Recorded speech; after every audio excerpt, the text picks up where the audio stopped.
सभी विद्यार्थियों को श्री कुंज बिहारी सी अरदास, सभी को राधे राधे। सभी का वेलकम है आज की क्लास में। तो एनसीईआरटी की एक्सरसाइज और जो चैप्टर का नाम था वो त्रिविमी, 3 डायमेंशनल चैप्टर जो चल रहा था, उसी में हम लोग आज आगे करेंगे। क्वेश्चन पहला, एक्सरसाइज 11.2 का लिखा हुआ, दिखाइए कि दिक कोसाइन 12/13 -3/13 और -4/13, ठीक है, एक ही हो गई। देखो इसको मानेंगे क्या, L1, इसको M1, इसको N1, ठीक है।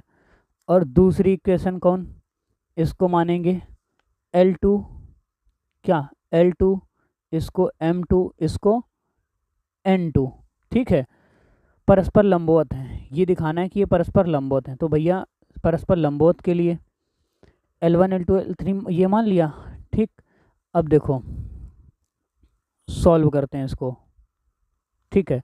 तो दो रेखाएं परस्पर लंबवत कब होती हैं, दो रेखाएं जिनकी दिक् कोज्याएं क्रमशः L1 M1 व N1 है और L2 M2 और N2 है, परस्पर लंबवत कब होगी, जब L1 into L2 plus M1 into M2 plus N1 और N2 बराबर क्या होगा, 0।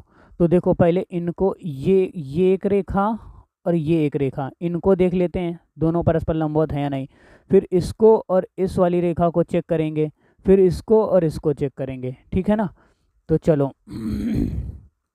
पहला पॉइंट चेक करते हैं, दिक् कोज्याएं, दिक् कोज्या किसकी, 12/13 कामा -3/13 -4/13, इसकी और किसकी 4/13, ठीक है ना। ये 4/13 कामा 12/13 और कामा 3/13, इनकी दिक् को, इनकी ये जो रेखाएं हैं, वाली रेखाएं, इनकी रेखाएं देखो ये क्या होंगी, L1 ये M1 ये N1, फिर L2 M2 और N2, ये कोज्याएं। अब इनको क्या करेंगे, सीधे देखेंगे, लंबवत होने का प्रतिबंध लगाएंगे, फार्मूला कौन सा, यही वाला।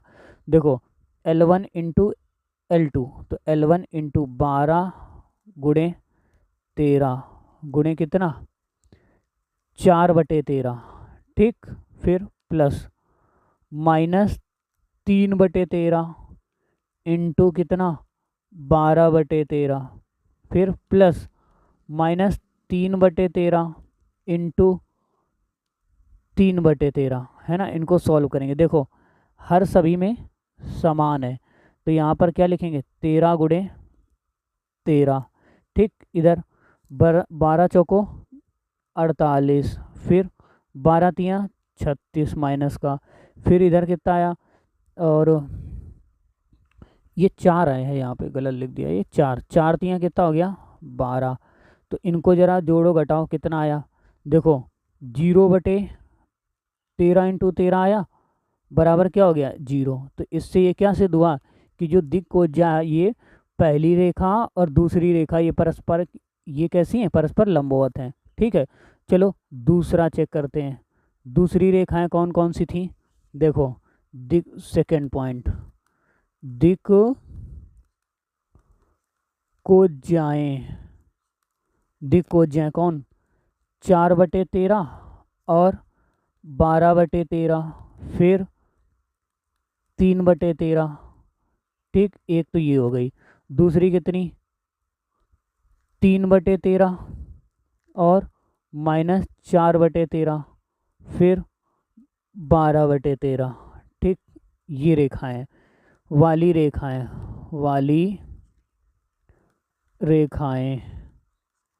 रेखाएं कौन कौन सी, देखो लंबवत होने का प्रतिबंध, इसको L1, इसको M1, इसको N1, फिर L2 M2 और N2, लंबवत होने का प्रतिबंध लगाएंगे क्या, L1 L2 plus M1 M2 plus N1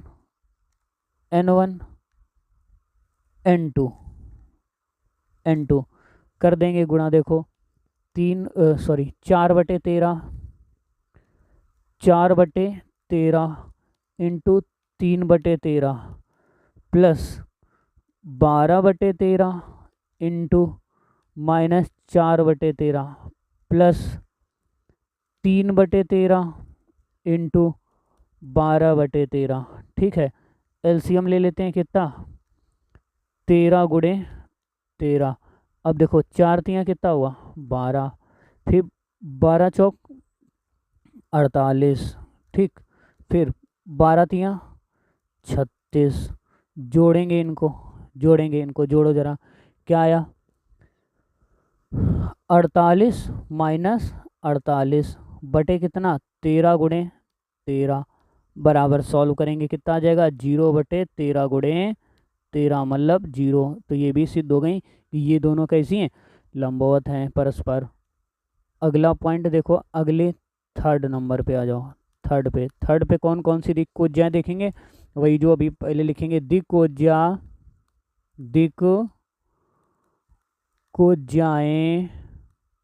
दिक्कोज्जा लिखो, ठीक है। दिक्कोज्जा कौन, 3/13 और कॉमा -4/13, ठीक है। फिर 12/13, फिर कौन सी है -3/13 कॉमा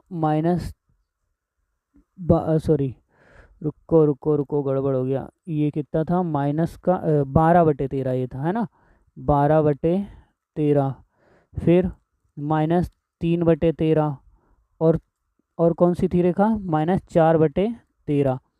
इनको फिर से मानते हैं L1 M1 और N1, L2 M2 और N2। परस्पर लंब होने का प्रतिबंध लगाएंगे, क्या L1 L2 plus M1 M2 plus N1 N2, ठीक है। लगाएंगे कितना देखो जरा, 3/13 गुणे 12/13, फिर प्लस -4/13 इंटू -3/13 प्लस 12/13 इंटू -4/13। करेंगे सॉल्व, देखो जरा, 13 इंटू 13, ये एलसीएम आ गया।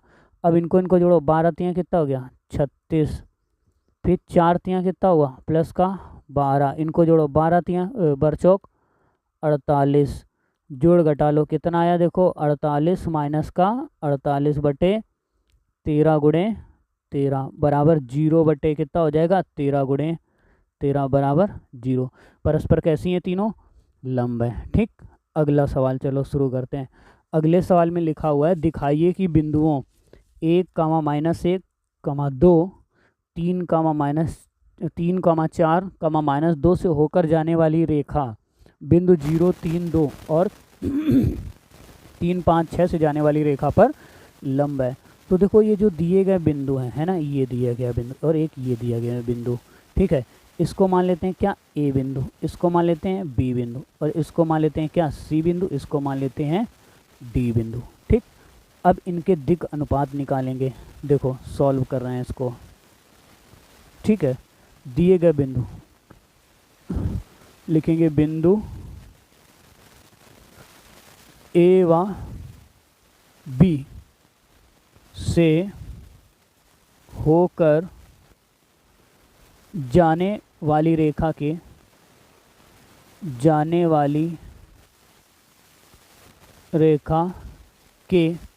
दिक् अनुपात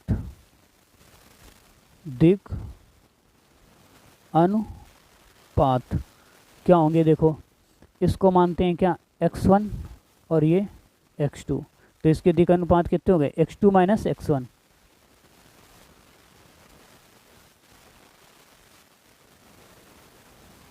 फिर ये y1, ये y2, ये z1, ये z2 मानते हैं, क्या आएगा y2 माइनस y1, फिर z2 माइनस z1, ठीक। क्या बिंदु निकल के आए 3 - 1, फिर 4 + 1, फिर -2 -2। तो इनके बिंदु क्या आ जाएंगे, 2, 5, -4, ये बिंदु आ गए इनके। ठीक, अब देखो बिंदु सी व डी से होकर जाने वाली रेखा के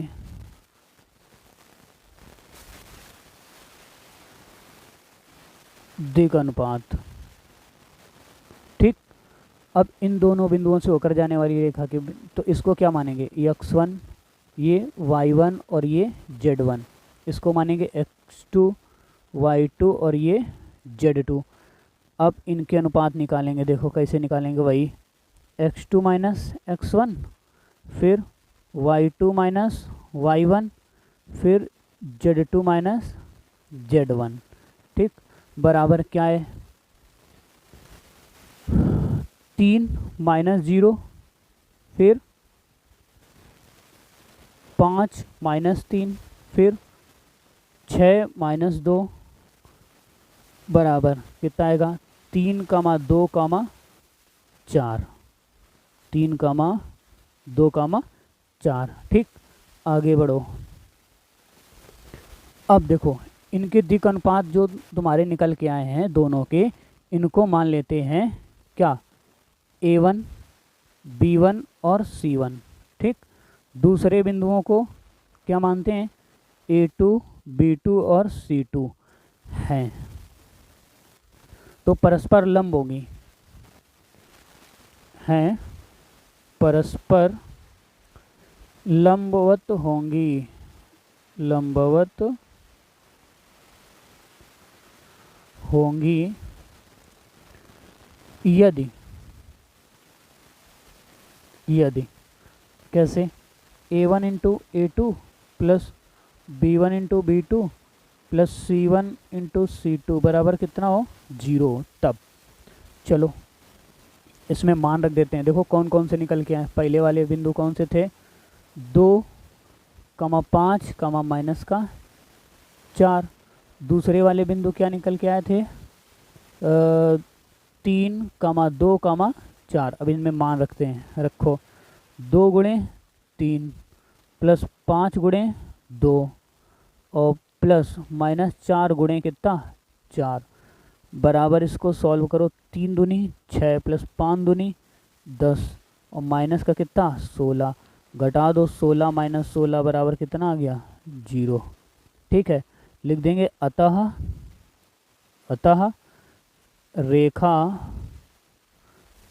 AB तथा CD एक दूसरे पर लंब हैं, एक दूसरे पर क्या होंगी, लंब हैं। ठीक, लंब है। तो हो गया ना। अगला सवाल देखो, तीसरा नंबर लिखा है कि दिखाइए, ठीक है, दिखाइए कि बिंदुओं ये और 2, 5, 4 से होकर जाने वाली रेखा तथा रेखा बिंदु इनसे होकर जाने वाली रेखा, ठीक है, परस्पर रेखा कैसी हैं, समांतर हैं। तो समांतर रेखा का प्रतिबंध क्या होता है, समांतर रेखा का प्रतिबंध, सबसे पहले इनके A1 और देखो इन समांतर रेखा का प्रतिबंध क्या होता है, देखो सॉल्व, समांतर रेखा का प्रतिबंध क्या होगा, A1/A2 बराबर B1/ कितना, B2 बराबर कितना, C1/C2। ठीक, अब जरा देखो इसको मानते हैं क्या, ये बिंदु मानते हैं A बिंदु और ये वाला मानेंगे B, वैसे ये मानेंगे C और इसको मानेंगे D। तो भैया A1 कैसे निकालते थे, A1 निकालते थे, इसको क्या मानोगे, X1, Y1 और Z1 और इसको X2, Y2 और Z2। A1 कैसे निकालते थे, A1 बराबर x2 माइनस x1, है ना, पहली वाली रेखा से। तो इधर कर दो, 2 माइनस का कितना, 2 माइनस का 4 बराबर कितना आया, माइनस का 2। फिर A1 हो गया। अब निकालो B1। B1 कैसे निकालते थे, y2 minus y1, y2 minus y1। y2 कितना है 3 और y1 कितना है 7, बराबर 3 में 7 कम कर दो कितना बचा, माइनस का 4। फिर देखो अब A1 B1 निकला है, अब इसको निकालो C1 क्या आएगा, Z2 माइनस Z1 बराबर क्या निकल के आया, देखो Z2 का मान कितना है 4 माइनस Z1 का मान कितना है, ये देखो 8, घटा दो कितना आया, माइनस का 4। अब दूसरी वाली रेखा से कितना निकालेंगे, A2 और B2 और C2। देखो A2 कैसे निकालेंगे, x2 माइनस x1, फिर y2 माइनस y1, और इधर C2 कैसे निकालेंगे, Z2 माइनस Z1। ठीक है, x2 माइनस, देखो इसको मान लेते हैं कितना x1, ये y1 और ये कितना Z1, x2 y2 और Z2। ठीक, तो x2 का मान कितना निकालेंगे, x2 का मान 1, माइनस माइनस क्या हो जाएगा, ये +1 बराबर कितना बचा 2। फिर y2 का मान कितना होगा 2, माइनस y1 का मान माइनस माइनस +2 बराबर कितना हो गया 4। ठीक है, और दूसरे वाले में देखो इसमें कितना आएगा 5 माइनस का 1 = 4। तो अब इनके मान इस समीकरण में रखेंगे। देखो इनका मान समीकरणों में रखने पर इनका रेशियो बराबर होना चाहिए। चलो देखो रख रहे हैं, लिखेंगे रेखा AB, CD के समांतर होगी यदि कितना A1 बटे A2 बराबर B1 बटे B2 बराबर C1 बटे C2। ठीक, तो A1 का मान कितना रखे थे -2 बटे इसका मान +2, फिर B1 का मान -4 बटे +4 बराबर C1 का मान -4 बटे +4। भैया कट कर देंगे कितना आ जाएगा, -1 बराबर -1 बराबर -1।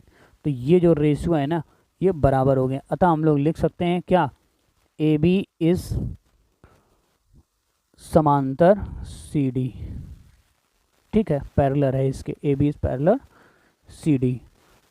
अगला क्वेश्चन है बिंदु 1, 2, 3 से गुजरने वाली रेखा का समीकरण ज्ञात कीजिए। यदि जो समीकरण किससे होकर जा रही, किस समांतर, इसके समांतर है, इससे गुजरने वाली रेखा की समीकरण ज्ञात करो। तो इससे होकर देखो इसको मान लेते हैं बिंदु A। ठीक, इससे होकर जाने वाले सदिश क्या होंगे, A के सदिश देखो क्या हुए, A के सदिश हुए तुम्हारा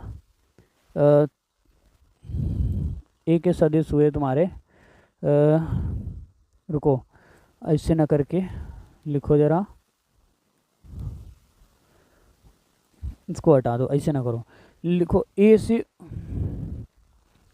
हमको दिया क्या गया है, दिया गया है बिंदु A कितना 1, 2, 3। ठीक है, से होकर जाने वाली रेखा इसके समांतर है, किसके समांतर, लेकिन से होकर जाने वाली रेखा समांतर है किसके, वेक्टर B, ये B को ले लेते हैं 3i कैप और +2j कैप और माइनस का 2k कैप के कैसी है, के समांतर है। ठीक, समांतर है। तो इसको कैसे लिखेंगे, बिंदु A का स्थित सदिश, बिंदु A का स्थित सदिश, स्थित सदिश क्या होगा, वेक्टर R1 बराबर कितना, i cap plus 2j cap plus 3k cap. ठीक, तो दी गई रेखा इसके, देखो ये किसके समांतर, वेक्टर R1 बराबर, इससे तुलना कर दो, R1 plus lambda vector B।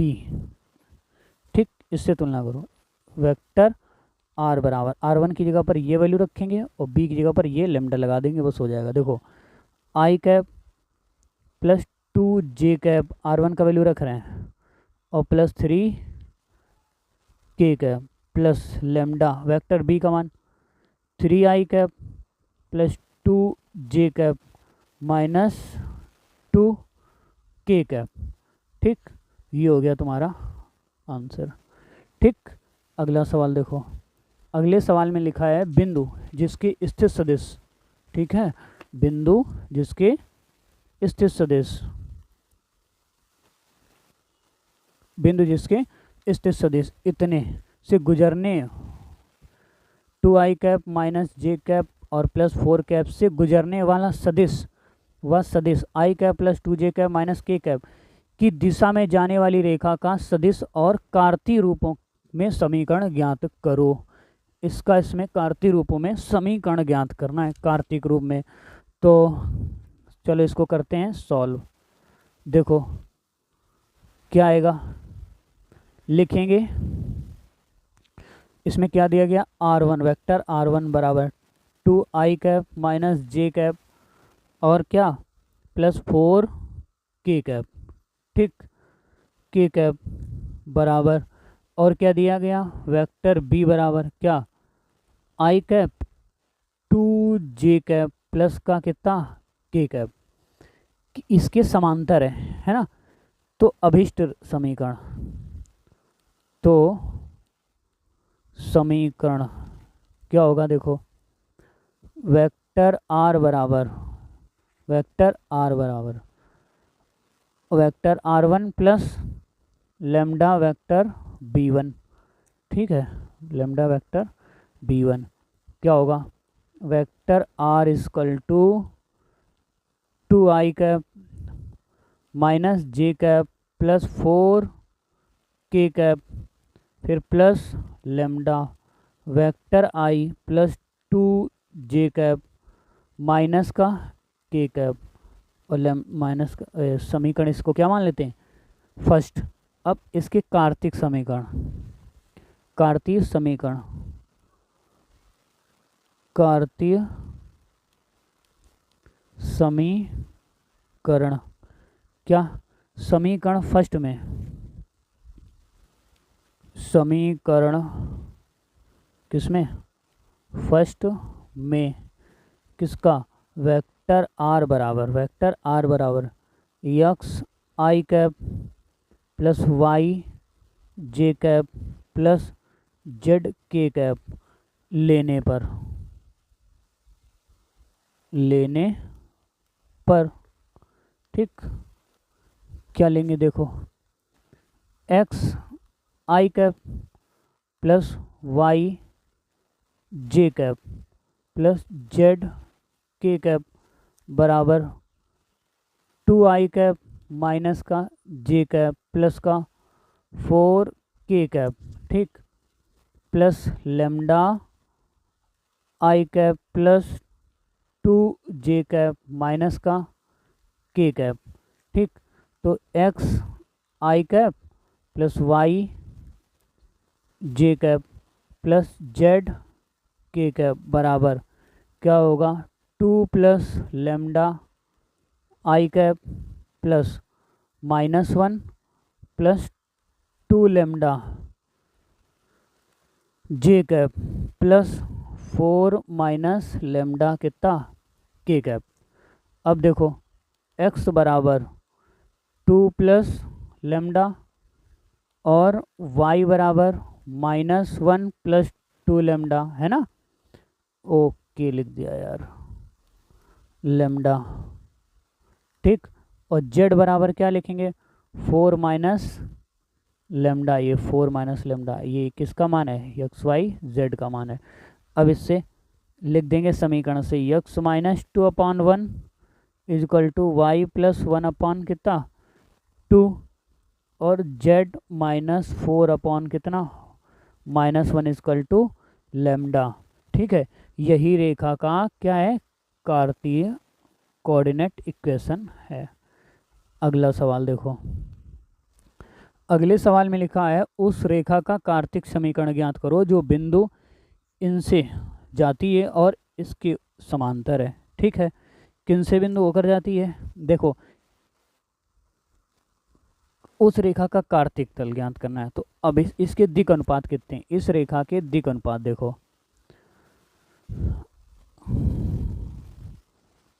रेखा के दिक् अनुपात कौन कौन से हुए, 3, 5, 6। ठीक, और दूसरा बिंदु है और यह बिंदु किससे, -2, 4, 5 ठीक से होकर जाती है, से होकर जाती है। तो अतः अभीष्ट समीकरण, अतः अभीष्ट समीकरण क्या, x माइनस का 2 ठीक बटे कितना 3 बराबर y माइनस 4 अपॉन कितना 5 बराबर z माइनस का 5 बटे कितना 6। सॉल्व कर लेते हैं इसको, x प्लस 2 बटे 3 बराबर y माइनस 4 बटे 5 फिर z प्लस 5 बटे कितना 6। ये तुम्हारा हो गया आंसर। ठीक है, ये हो गया तुम्हारा आंसर। चलो 7वां नंबर सवाल, 7वें में लिखा है उस रेखा का कार्तीय समीकरण इतना इतना, एक रेखा का कार्तीय समीकरण इतना इतना है। ठीक है, तो इसके सदिश समीकरण ज्ञात करना है, इसका सदिश समीकरण ज्ञात करना है। ठीक, तो सदिश समीकरण ज्ञात करने के लिए ये जो रेखा है, इस रेखा का बिंदु, ये किस बिंदु से होकर गुजरती है, देखो यह रेखा किन बिंदु से होकर गुजरती है, प्लस का 5 फिर माइनस का 4 और माइनस प्लस का 6 और ये प्लस का 5 तथा इसके दिक् अनुपात इसके दिक्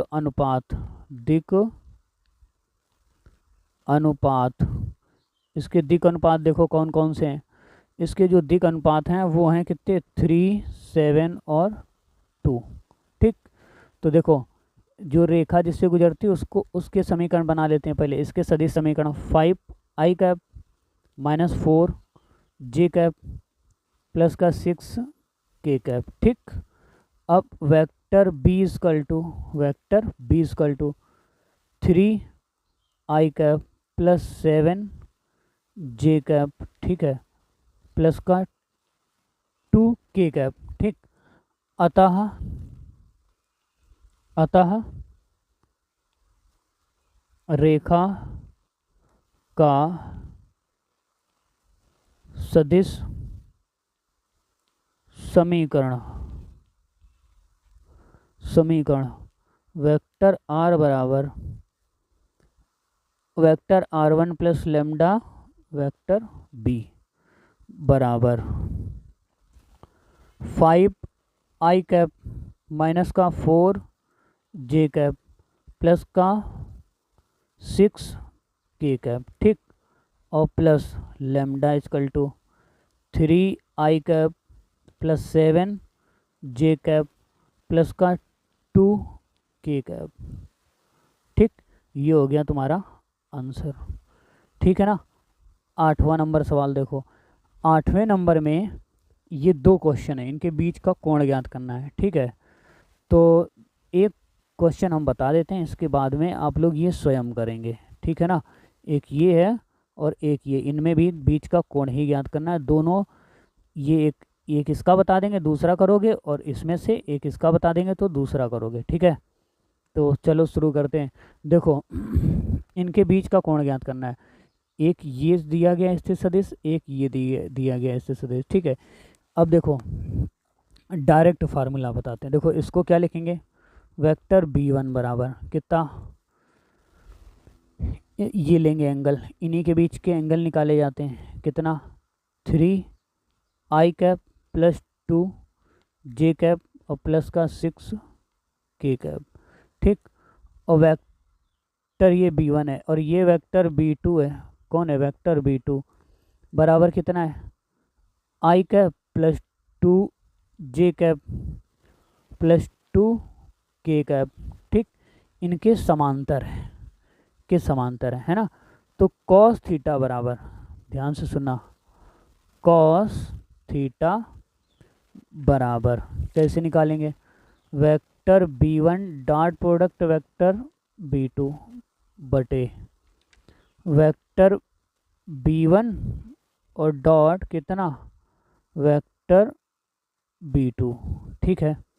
इनको करेंगे सॉल्व। देखो 3i cap plus 2j cap plus का 6k कैप, फिर डॉट प्रोडक्ट कितना i cap plus 2j cap और प्लस 2k कैप, ठीक। सबके बटे में क्या आ जाएगा, इनका मॉडुलस आएगा 3i cap plus 2j cap plus 6k cap, फिर डॉट कितना i cap plus 2j cap plus 2k cap 2k cap, ठीक। इनको रखेंगे और सॉल्व करेंगे, क्या आएगा, देखो 3 प्लस 4 प्लस 12, ठीक, बटे एक इसका मान लिखेंगे 3 स्क्वायर प्लस 2 का स्क्वायर प्लस 6 का स्क्वायर, ठीक है, इंटू अंडर रूट दूसरे सदिश का निकालेंगे 1 का स्क्वायर प्लस 2 का स्क्वायर प्लस 2 का स्क्वायर इजिकल टू, इनको ऐड करेंगे कितना आएगा 19 बटे under root 49 into under root 9 equal to 19 बटे ये किसका वर्गमूल है, ये है 7 का, तो 7 गुणे 3 कितना हो गया 19 बटे 21। तो थीटा बराबर क्या हो जाएगा, कॉस इनवर्स 19 बटे 21। ये इनके बीच का एंगल निकल के आ गया। दूसरा आप स्वयं कर लेंगे, ठीक है ना। ये इसके बीच का एंगल निकल के आ गया, दूसरा आप इसी तरीके से स्वयं करेंगे, ये वाला दूसरा। अब देखो, अब कार्तिक समीकरण के बीच का जो एंगल कैसे निकालते हैं, शुरू करते हैं। देखो इनके बीच में डायरेक्ट ये जो दो बिंदु, देखो एक ये समीकरण दिया गया है और एक ये कार्तिक कोऑर्डिनेट इक्वेशन दी गई है, ठीक है। अब इनके बीच में जो इनकी दिक् अनुपात है, इनके जो दिक् अनुपात है, फर्स्ट वाला सॉल्व कर रहे हैं, फर्स्ट सॉल्व कर रहे हैं, ठीक है। इनके दिक् अनुपात देखो, दी गई रेखाओं के दिक् अनुपात, दी गई रेखाओं के दिक् अनुपात क्या होंगे, देखो 2,5, -3 तथा कौन -1, -8, -4, ठीक। अब देखो इसमें मानते हैं इसको A1, फिर ये B1 और ये C1, ये A2, B2 और C2 दिए गए ना। अब इनके बीच का एंगल निकालने के लिए सीधे फार्मूला लगा देते हैं। दी गई रेखाओं के बीच लिखेंगे, यदि दी गई रेखाओं के मध्य कोण क्या है, थीटा है, तब कॉस थीटा बराबर A1 A2 plus B1 B2 plus C1 C2 बटे under root A1 square plus B1 square plus C1 square dot A2 square plus B2 square plus C2 square. ठीक, इसमें रख देंगे डायरेक्ट मान और आ जाएगा अपना answer A1 A2 C1 C2 के। चलो रख देते हैं 2 गुणे माइनस का 1। A1 A2 के मान अभी पीछे लिख के आए ना, ये देखो ये A1 A2 B1 B2 इनके मान और रख रहे हैं इसमें। क्या लिखेंगे, 2 गुणे माइनस 1, फिर प्लस 5 गुणे 8, फिर प्लस माइनस 3 गुणे कितना 4 बटे 2 का स्क्वायर प्लस 5 का स्क्वायर प्लस माइनस 3 का स्क्वायर। ठीक है, अंडर रूट क्या लिखेंगे, -1 का स्क्वायर इंटू प्लस 8 का स्क्वायर और प्लस 4 का स्क्वायर। ठीक है, निकालेंगे -2 प्लस 4 40 है ना, ये कितना 8 पंचे 40 और माइनस का कितना हो गया ये 12 बटे अंडर रूट 38 और डाट कितना 81 बराबर 36 आया और बटे में कितना आ जाएगा 9 इंटू अंडर रूट 38। 9 एकम 9, 9 चौको 36, कितना आ गया, अरे सॉरी 36 नहीं 24 आएगा, 26 आएगा। ये देखो ये वैल्यू ये 26 आएगी, 26 बटे 9, इसका मान 9 हो गया और ये कितना आ जाएगा 38, तो ये मान यही रहेगा। अब देखो ये कॉस थीटा के बराबर में था ना, ये कॉस थीटा के बराबर में, तो थीटा बराबर क्या हो जाएगा कॉस इनवर्स कितना 26 बटे 9 अंडर रूट 38। ठीक, ये हो गया क्या इसका आंसर। ठीक, आंसर हो गया ये। ठीक है ना, तो ये क्वेश्चन हो गया सॉल्व। इसका दूसरा वाला जो पार्ट है वो आप स्वयं करके बताएंगे और आगे। अब इसके आगे जो क्वेश्चन है अभी और बाकी हैं, 15 नंबर तक क्वेश्चन है इसके। अभी कितने सॉल्व हुए हैं, केवल 9 सॉल्व हुए हैं और ये जो बचे 6 क्वेश्चन है अगली वीडियो में सॉल्व करेंगे। ठीक है, तब तक के लिए सभी को राधे राधे। सभी लोग पढ़ाई करते रहें।